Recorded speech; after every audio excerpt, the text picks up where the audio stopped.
natin mabuti ang paa ng manok. Lamasin ng asin at hugasan ng ilang beses. Hiwain ng sibuyas, bawang, at sili.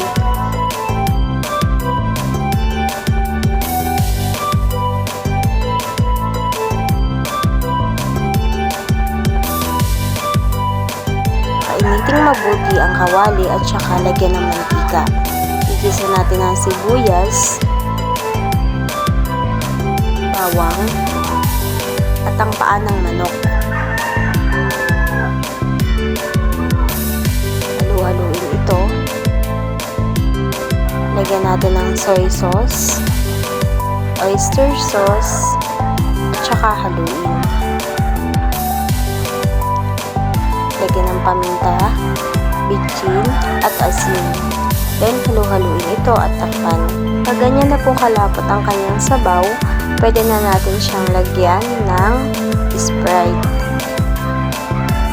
Then, halu-haluin ito at pagkatapos ay takpan muli. Pwede na din po kayo mag-additional dito ng tubig nang sa gayon po ay mas lumambot ang inyong chicken feet.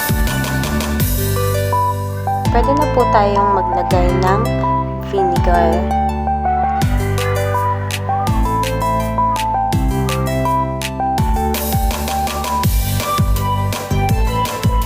So, dito po dinamihan ko ng konti ang tubig para ma-overcook yung ating chicken feet.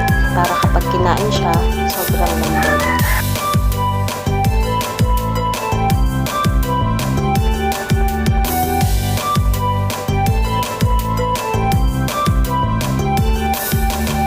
Pag medyo malapot na po uli ang kanyang sabaw, pwede na natin ilagay ang sili.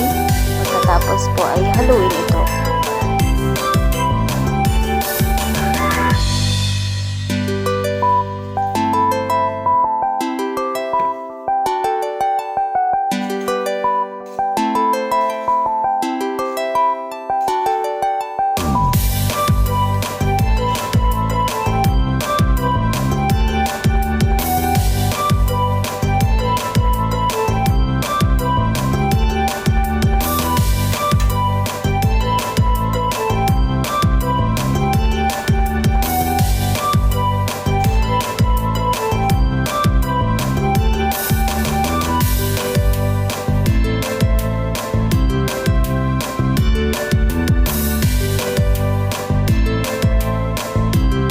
Ready to serve ang ating Sprite Chicken Feet Adobo.